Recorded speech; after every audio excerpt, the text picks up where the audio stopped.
This episode is brought to you by Amazon Prime. There's nothing sweeter than baking cookies during the holidays. With Prime, I get all my ingredients delivered right to my door, fast and free, no last-minute store trips needed. And of course, I blast my favorite holiday playlist on Amazon Music. It's the ultimate soundtrack for creating unforgettable memories. From streaming to shopping, it's on Prime. Visit Amazon.com/Prime to get more out of whatever you're into.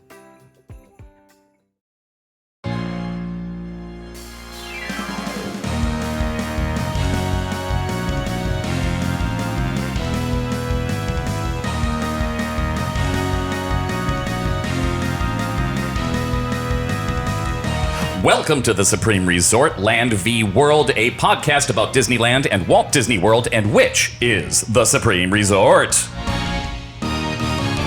Each episode we will discuss and explore each resort ride by ride, land by land, park by park, racecation by racecation to determine which is better. I am your host, Erik, and thank you for joining me on this quest to help the greater good of humanity answer this long elusive question. Who did it better, Disneyland or Walt Disney World? That's not normally the way we put that. I don't know why I wrote it that way. But hey, joining me as always is Dan and Jimmy, who are not here. Instead, I have with me two esteemed guests. First up, frequent runDisneyer, main sponsor of this very show, the founder of Concierge.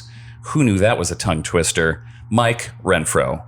Thank you. Glad to be here, Erik. Excellent. Thank you so much for being here with us. Next up, friend of the show, producer of the show, the person who sent us our very first email when we were a little baby podcast, David Sally. Hey, David. You also forgot to mention original Boysenberry boys. Oh, one of the original Boysen boys. That's right. Thank you. Thank you for joining us on this quest, listeners. Before we get going, Mike, why don't you tell us a little bit about what's going on with Concierge these days? Yeah, thank you. We've got a lot of exciting things happening. We're going to be up at the Pacific Northwest Mouse Meet here in, I think that's going to be in July, late July. You can definitely check them out. They've got some really neat different guests and things like that. But our team will be up there. Our president, Lindsay Wells, will be there. So definitely come on down, check that out, and stop by and meet some of our team. That's cool. I've heard a lot about that. I've had conversations with other folks about it. I know friend of the show, Teg, has talked about being up there. I'm not sure if he's going. I should probably check with him. But yeah, it sounds like a good time. It sounds like a kind of a big one, too. Yeah, there's who I just mentioned who was going to be there. Bob Gurr, you said. Bob Gurr, yeah, that's right. And then you mentioned a couple other names that I can't remember because Bob Gurr. It was like 3 minutes ago, and it's gone now. Yes. It's okay. That's all right. David, how is Puny Pod going? Thank you.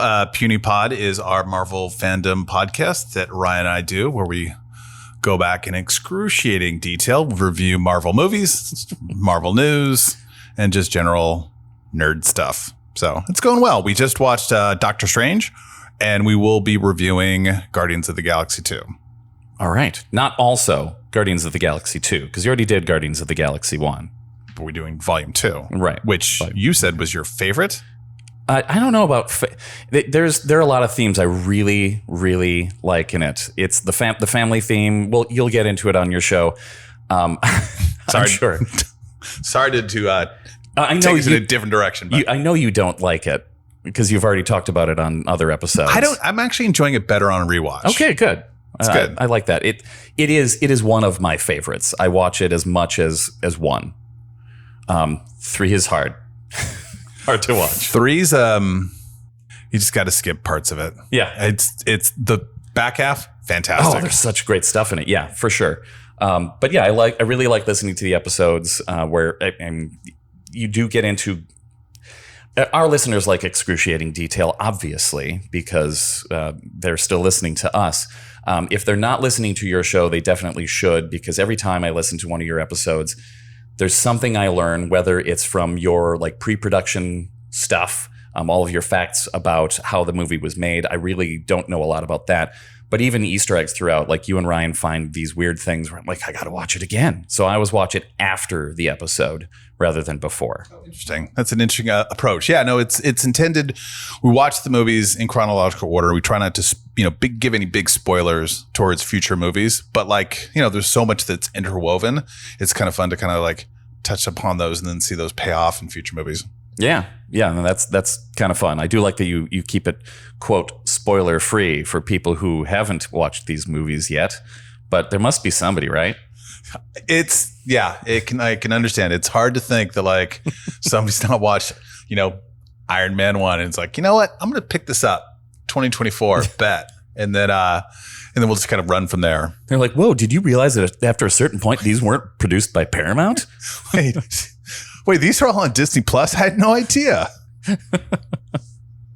Yeah, the algorithm just finally picked one up for them. Yeah, that's great. Well, that's enough of that. Thanks again for joining me, both of you. Thanks to all of our sweet listeners out there in listener land. This week, we're going to delve into one of the things that made me the international sensation I am today, runDisney.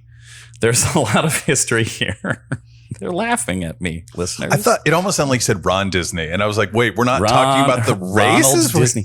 Oh, you thought we were talking about runDisney. No. I am completely unprepared and now. His last name is Miller, Ron Miller.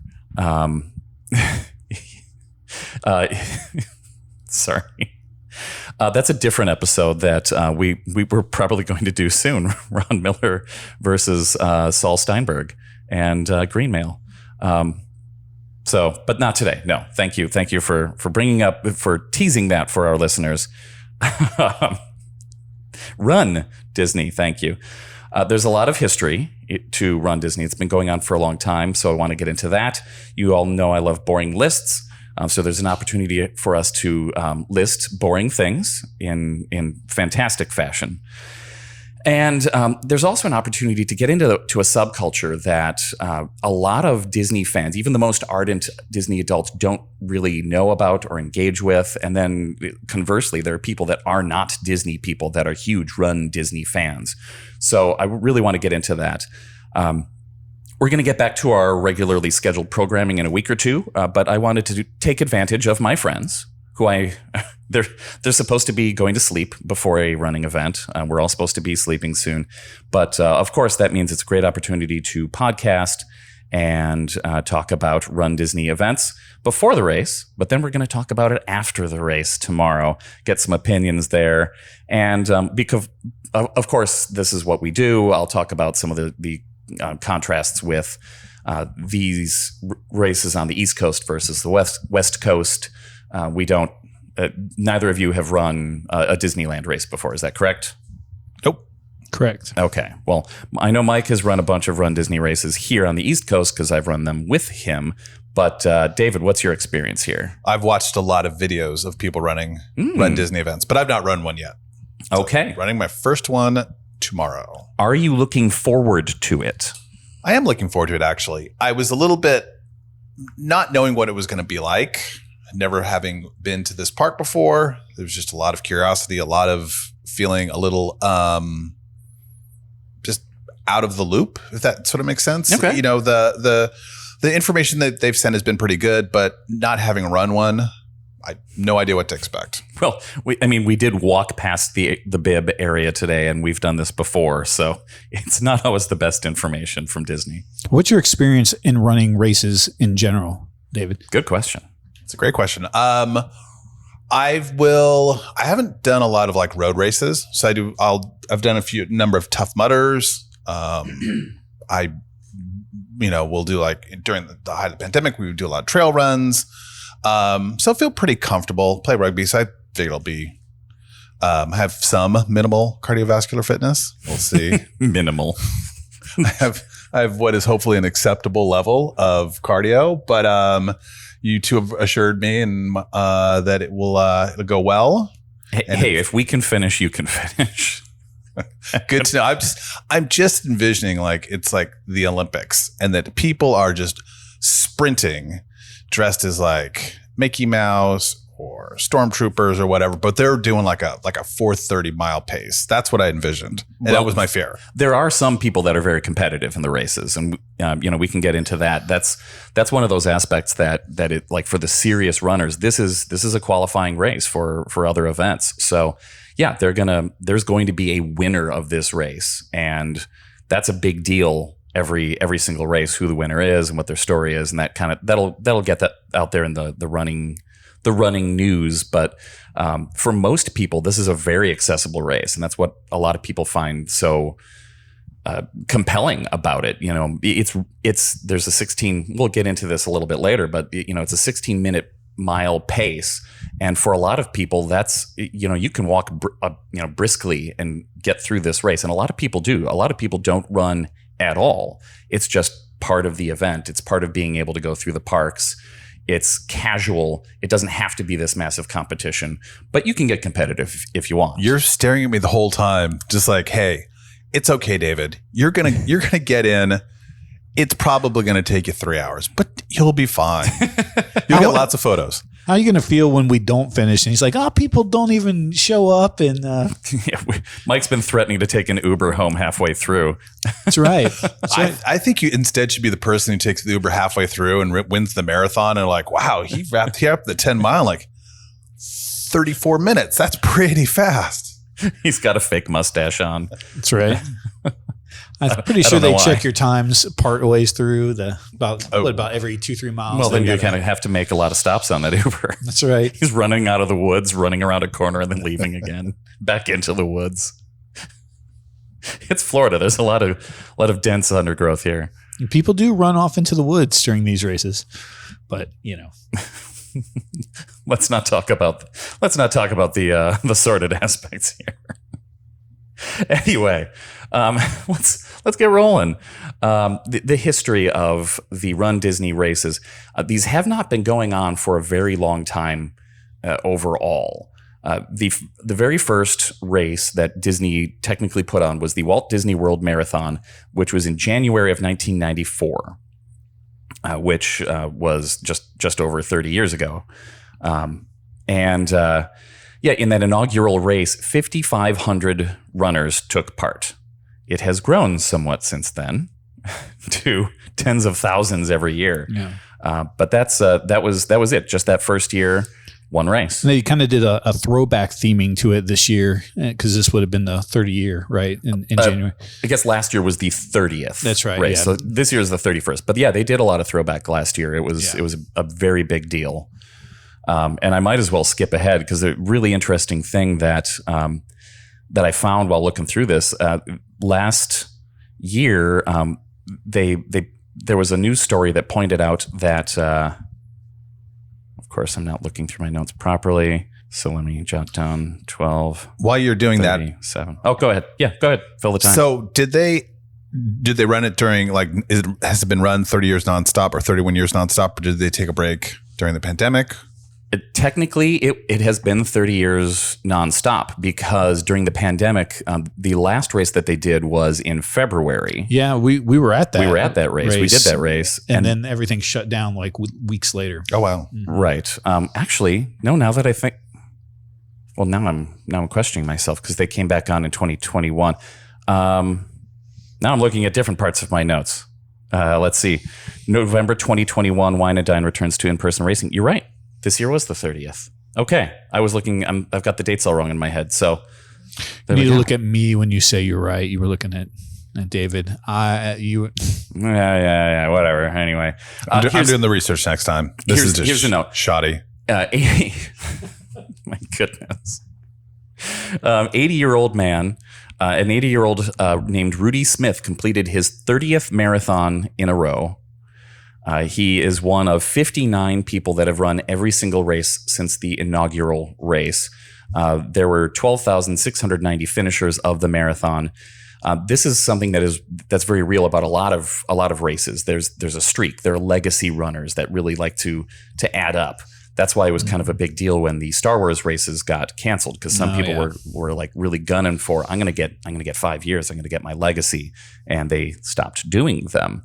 They never came back. That 12,000 number you just said, that was finished this past year? Was that this past year's number? Correct. Yeah, finished the marathon this past year.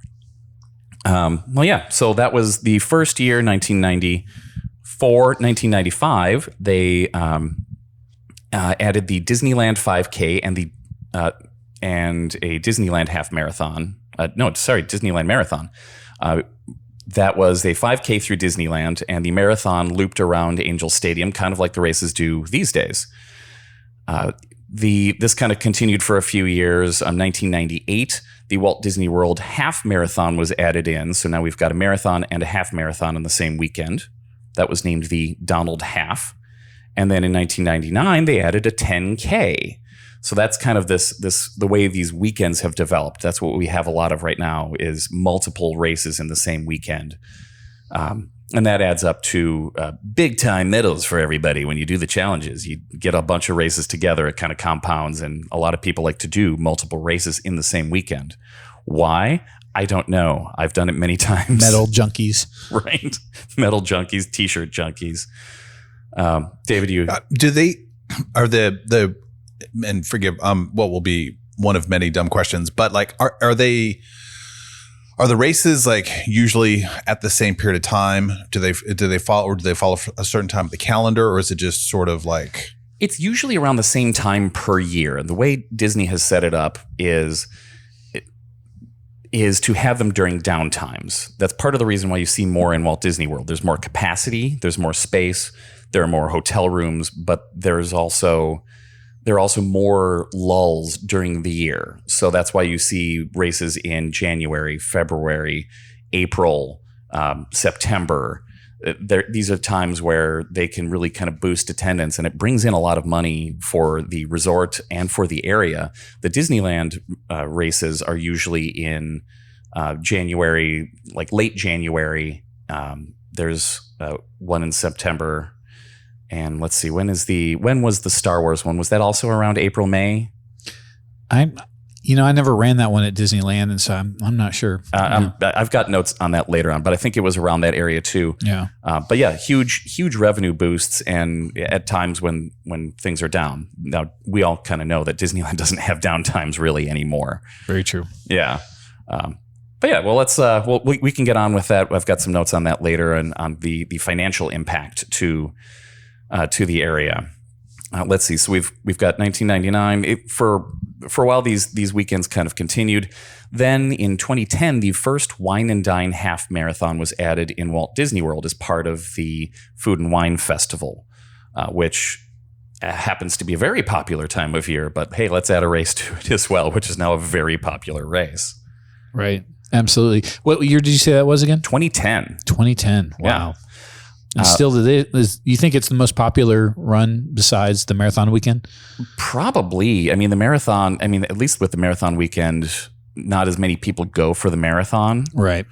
But, Wine and Dine fills up instantly. I was going to say, judging by how hard it is to register. Yeah, and the Disneyland races are kind of having that popularity right now as well, because they're back for the first time in a while.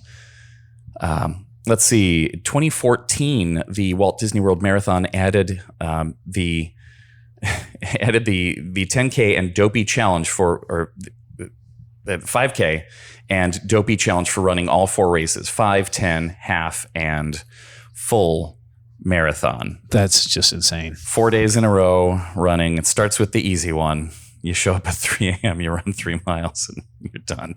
Ending with a marathon. That's why they call it the Dopey Challenge, folks. And you see those people like walking around with that medal with such pride in the parks afterwards. Gosh, they earned it. And yeah. It's great because they usually wear all of their medals. So they've got 4 medals, one for each race, and then the Dopey on top. And their poor necks are breaking as they walk around the park, dragging them behind them in a wagon. Let's see. Disneyland Paris Half Marathon had its first year in 2016. And then in 2018, Disneyland kind of changed the way things were going.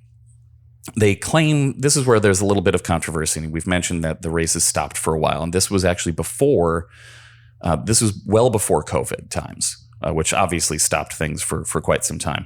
But in 2018, Disneyland abruptly ended its races due to construction for Galaxy's Edge. Right. That's what I thought. Yeah. And that was what they put out there. The OC Register talked to George Savas, a spokesperson from Disney, on October 18th, 2017, who said he was sad to cancel the event, but renovations at the park are important. We're improving the park for future guests. There are plenty of other races around the world at this point. And, it didn't quite sit well with people. It was canceled at a time where people had signed up for the light side Star Wars race. Mm-hmm. At this point, the Star Wars races were dark side on the East Coast. That might be telling for some people, and light side in Anaheim. As a result, they kind of condensed everything down to the dark side race became the rival run in Walt Disney World. So they kind of pitted light side against dark side. And that was around when I started talking about all this stuff with you, Mike. Yeah, I remember that because the big thing in the Star Wars weekend is the what's the medal? The Coast to Coast medal is called the Kessel Run medal, right. Yeah, it was the Kessel Run medal. Yeah. And so the first time I really got to the point where I was going to, try to do this, they had just canceled the light side run. They substituted a virtual run that year. So we were able to complete the Kessel Run, but that was really unfortunate. Yeah, it kind of broke that for people who are working on a coast to coast. So that's something that was a very specific coast to coast. At the time, they also offered coast to coast medals if you did one half marathon on either coast, east or west, in the same calendar year. Right. So I had gotten one of those. That was a big deal. That was when I first went to Disneyland, was to get one of those medals. And the first time going to Disneyland was the first time I talked to Mike at Concierge. There you go. But yeah, it still didn't sit right for people because it was canceled so abruptly, and they refunded people. They allowed people to do a virtual if they wanted. They allowed people to sign up for a different run. So there was a lot of controversy. There was a lot of discussion. And what kind of came out, do either of you remember that? I was going to say, you seem like you're building up to they said here. Here we I'm go. ready for the big reveal here. Do either of you remember the Eastern Gateway project in Anaheim? Yeah, I don't remember details about it, but I know Go ahead. The point was that Disneyland had proposed putting in a new parking lot on the east side of the property. It was going to go over. That's Harbor, right? I'm looking at David because he knows I'm suddenly blanking. I'm thinking is that Harbor or Catella? I don't know. Catella is east-west. I don't know the roads as well as Harbor's on the east side of. That's Harbor. Okay. Yeah. I have Harbor in my notes. I'm suddenly doubting myself. But yeah, so there was supposed to be a bridge going over Harbor to a parking structure. So they were going to add a new parking structure on the other side of property from where the current parking structures are, the Mickey and Friends and Pixar Pals. And they were going to build a fourth hotel where the AMC was at the time, Earl of Sandwich AMC, the second Starbucks. All of that was going to get torn down to build a new prestige, right, 4-diamond hotel. Yep, that's right. And the city of Anaheim wasn't having it because the business owners on Harbor said, well, if you build a bridge over our street, nobody's going to come to us anymore. I remember this now. So there was a lot of anti-Disney sentiment on the board. There was a lot of anti-Disney sentiment in the area from business owners. So the kind of conspiracies that were being discussed, Theme Park Insider kind of kicked this off, and then there was a lot of discussion on other sites, other boards, is that Disney was going to start putting pressure on the city of Anaheim by saying, we don't have to do these runs anymore. We've got an excuse. Here's the excuse. Now, the way that Theme Park Insider looked at it was saying that the route around Disneyland during those races rarely went to that area where we have Galaxy's Edge now, where the construction was happening. It didn't generally go along that part of the route, so it's not really disrupting anything. It should still be able to happen. They've been doing this for years. They had all of these permits ready to go. Anaheim knew that they were building Galaxy's Edge. They had all of the notes, all of the permits for doing the race. They had all this set up. All these things happen well in advance. To the point where you wouldn't just suddenly cancel the event if you, for years, planned this. Exactly. But the city council is saying, well, we kind of don't want you to do this major project. Now, tied in with this to make it more complex is that what was on the table, what Disney wanted from Anaheim was a tax break to say, we're going to build a new parking structure. We're going to expand our parks. We're going to expand another hotel, big time bucks coming to the city, give us a tax break.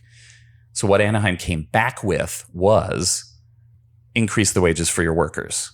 Here's the rate at which you will increase their wages each year for the next, I think it was 5 years.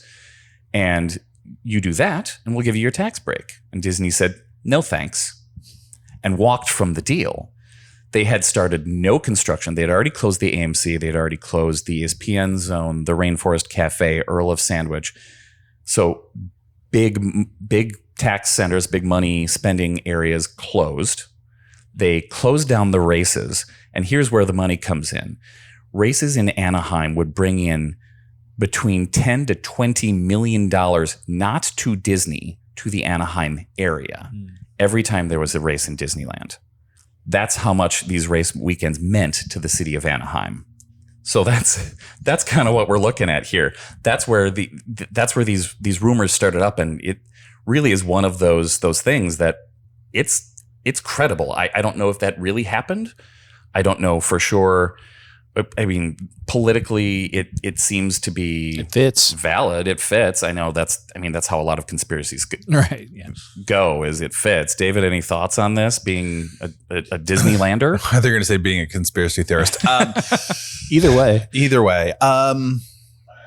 Yeah. The part about the increased mandate, the mandated increased wages, it doesn't seem like that would, if I were the city council, that would be what I'd most be concerned about. But it doesn't surprise me at all that the economic reality of canceling the weekend puts pressure on the council to finally acquiesce to what is their largest source of revenue, which is the park. And it makes sense that businesses around would probably, during these otherwise very slow times, really appreciate thousands of people coming in and staying at their hotels and eating at the restaurants. Well, yeah, because you can't fill up the amount of people that do these races, even in Anaheim, where they're somewhat smaller.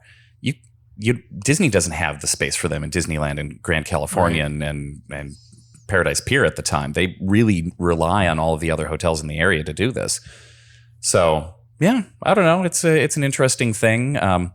Obviously, things have been patched up at this point because, Galaxy's Edge was finished. Races didn't come back. But shortly after Galaxy's Edge was finished, we had one of those pandemic things. You guys remember that one? Any details on? It's a little Sounds foggy. familiar. Kind of. Okay. Oh, yeah. I skipped over something before that. The last race in the Anaheim area was the November 9th through 12th Avengers Superhero Half Marathon Weekend. That was also the weekend of the EarzUp Podcast 100th episode live event at Ralph Brennan's Jazz Kitchen, which is part of the reason this show exists. So thank you, Avengers Weekend. I remember Jason saying, I wish I knew that there was a race this weekend because it was really And what day was that? busy. What was the date? 9th through 12th. Of November. I can't remember which date the podcast was on because I did all of the races. I did the 10. I did all three for the Infinity Gauntlet Challenge. I did the 10, the 5, 10, 5, 10, half. No, it was just 10 and half. Just a two. lot of the challenges are just 10 and a half. Yeah, they leave out the 5, which is very popular anyway. I did the 2. I think it was on Sunday. I think it was after the half that we did it. But maybe it was Saturday. I can't quite remember now. I should have this kind of very important detail. But this is where I met Jimmy and Dan. Jimmy and Dan knew each other, of course, previously, but Dan wanted to start a podcast. It's a whole thing. We've talked about it before, but it's just an interesting little thing. That was the last race that they held there.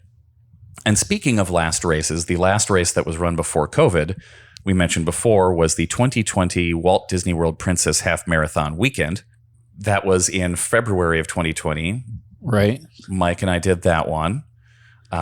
That is where I learned what happens when you get swept from a race. That's the only race I've ever been swept from. Mike made it so far through the race. You were at like mile 10. I was, You yeah. were It's like closing in 5K on left. Epcot, and you said you were like looking around. You're like admiring Epcot as you're coming up on it. Lost track of time. Yes. That was. I still claim for that race. You had to walk 2 miles to the start line, and I want my 2 miles there because I feel like that kind of would have pushed me over the edge. That was a pain. That particular route. I know it's a popular race because it actually goes to. It's the only one other than the marathon That runs through the castle. that runs through the castle, that runs through the Magic Kingdom. Yeah. But the run from Epcot to the Magic Kingdom is a full 5 miles. So most of the race route is you running north, and then you run through the park and you run south, and then you're done. Like that's most of the Once you get through the marathon. castle, you're like, well, all right. All right, back Time on to go back. on the highway, and you're just looking at all the people running the opposite direction. You're like, see you soon. And, it's not the most interesting route. I really like the other halves where you go through the other 3 parks. Yeah, absolutely. That's just a personal preference. It's kind of nice to run through the castle. But, You're going to get some hate mail on this one, I bet. oh, I would love to get any mail. Please email us at mrenfro@concierge.com or call 856-OUR-EARS to deliver some feedback. Absolutely. Mike doesn't realize that we say this every episode whenever we say something controversial. Dan tells us to call 856-OUR-EARS. And my name is Lindsay Wells. Let's see. So, yeah, that was the last race for a little while. The pandemic hit went into big effect a few weeks later. Let's see. I also have in my notes that I bought into DVC that weekend, which I also couldn't use for quite some time. I remember 3 weeks later thinking, I am so glad I didn't buy into DVC at that point. They let us bank our points for a while. I have tons of points still. Nice. Let's see. So they canceled the Star Wars Arrival Run, the Wine and Dine, and some more of the early 2021 races moved to virtual. That's right. Yeah. And then the first race back was because, of course, the pandemic was completely over in the state of Florida in November of 2021. When the Wine and Dine returned to in-person racing with modifications, there was a lot of spacing. They had a much smaller group of people running, and let's see. We've got our 2024 Walt Disney World Marathon with our 80-year-old man. We've already got that part done. So the biggest news lately has been that as of 2024, we've got the Disneyland Half Marathon weekend back. That was wildly popular. Everybody was very excited to have that announced and get back into running in Anaheim. And those have continued. We've got some more races coming up this year. We can talk about the current schedule, next year's schedule later on. We'll save that for the next half of this. Yeah, I was going to ask you, why do you have any thoughts on why tomorrow's run is a 10-miler and not a half marathon? You know what? That's interesting. I think it's because of me. Oh, that makes a lot of sense. Yes. I generally think things revolve around you, Erik. So Thank you. I'm glad you recognize that. David looked surprised. that's odd. But he doesn't know me as well as you do. It's true. It's true. I'm not sure. The 10 milers, they didn't have a lot of 10 milers. The 10 milers that they used to have was the Tower of Terror one. The you Tower of mentioned? Terror 10 miler. That was my first race, and that was Right. literally 10 years ago. Well, I guess not literally because it was in October, I think. But yeah, 10 years ago was my first race, and that was the Tower of Terror. They also had the Expedition Everest 10-mile race. I remember you talking about that one, yeah. Yeah, and that one, both of those disappeared. Both night races, as I recall. They don't do night races at all anymore. Yeah, that's interesting. On the Expedition Everest, do you run forwards and then run backwards for a long stretch of it? Yeah, you get to a certain point and stop. All right, everybody run backwards. Sweet. No, that's the Princess Marathon. You get to the castle and then you just run backwards. It's David got to experience Expedition Everest for the first time today. So yes, congrats to him. It was great getting his kids' reactions because I remember my first time going on it. And yeah, if you haven't, folks, head out there to that animal kingdom and give it a shot. Disco Yeti and all. But yeah, there used to be night races. there were a lot of cancellations for a while. Mike's gone through some of those. I know I've gone through a few where cancellations or shortenings of the races due to evening thunderstorms, Right. which are popular around here in Florida. They love their evening thunderstorms. But yeah, it kind of disrupted a lot. I like the night ones because I don't like waking up at 3 a.m. to stand in the cold. I like going through the day and taking a little nap and then showing up and running at 10 p.m. or Could 11. you imagine a night race that ran through Pandora? That'd be cool. It would be cool. Although if you're out there early enough, some of the halves will get you over. If you're in some of the earlier corrals, have run through before the sun comes up. You get that effect of the nighttime. So it is pretty cool. We'll talk about the kind of structure of races a little bit more in the next part. I want to make sure that we give my co-host some time to get some sleep here. But let's end with an unfun fact to round things out for this part of the episode. As far as I can tell, as far as I've been able to find, there have been only 2 deaths reported during a Run Disney race. Interesting. During a race. On November 5th, 2017, during the Wine and Dine half, a person collapsed near the finish line and later died. And during the November 1st, 2019 Fall Feast 5K, during the Wine and Dine, a runner collapsed and died along the course. So, it's always unfortunate to hear, but these things do happen. I mean, they didn't. It's Disney. They're not going to release a lot of details, but They said it was always of natural causes. I think considering the amount of people that have run these races and the amount of years that these have gone on, I'm actually kind of impressed that there haven't been more issues. I'm sure that there have been myriad emergencies that happen along the course that have been taken care of. And of course, like everything Disney, they do an excellent job with their medical personnel and safety and all that. They're all throughout the course. And so, yeah, absolutely. Well, we're gonna take a little time here. We're gonna go to bed and prepare for the race tomorrow. We're gonna get back together. We're gonna talk about this, and I'm gonna get David's reaction for his first 10-mile run. Have you done a practice 10-mile run in your practicing so far? Will this be your longest run ever? Yep. That's awesome. I did a 15K Tough Mudder. Okay. So not too much longer. Yeah. But I think it's kind of easier because you're just like climbing over stuff, getting breaks. You run for a bit, climb over something. That one was okay. Although I'm questioning for not having read the waiver a little closer, given I didn't see risk of death, but we'll see how it goes. Okay. Well, yeah, we're just going to scare David a little bit more because I gave him the hard eye contact earlier and said it'll be fine. Can't be any worse than, I don't know, podcasting, or more dangerous than podcasting. Yes, more podcasters die. That's true. That's not the right sound. More podcasters die every year due to PTD. It's a new acronym. There's also a new drug for it. You can trust me. I'm a scientician. Okay, back to the show here. We're going to take a quick ad break, and when we get back from that ad break, you're going to hear tired people, a different type of tired people, but the same people. They'll just be a different type of tired. Here's our ad break sound. Your attention, please. Ryan Reynolds here for Mint Mobile. One of the perks about having 4 kids that you know about is actually getting a direct line to the big man up north. And this year, he wants you to know the best gift that you can give someone is the gift of Mint Mobile's unlimited wireless for $15 a month. Now, you don't even need to wrap it. Give it a try at mintmobile.com/switch. $45 upfront payment required, equivalent to $15 per month. New customers on first 3-month plan only. Taxes and fees extra. Speed slower above 40 gigabytes on unlimited. See mintmobile.com for details.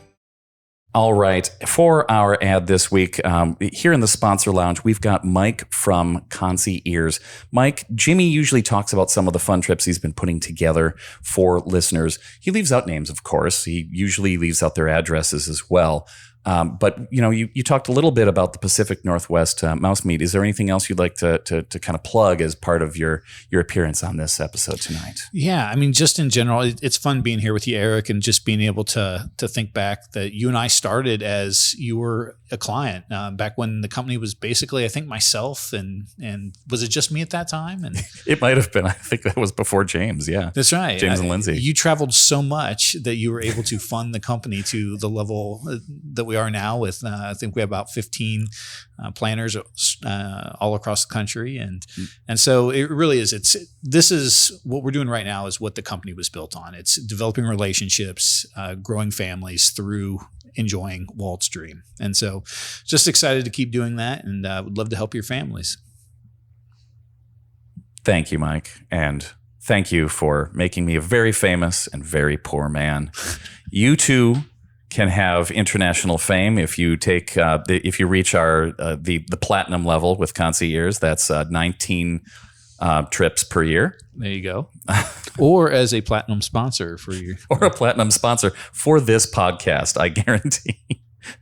If you ask us what the platinum level is, we will find a pricing option that's right for you. Thanks, Mike. That's a great idea. Let me write that down. Platinum. I misspelled platinum. We'll just get, yeah, I don't have to tell the listeners that. I spelled it properly. It's palladium is just the same. Yeah. Thanks for joining us. We'll talk to you all real soon.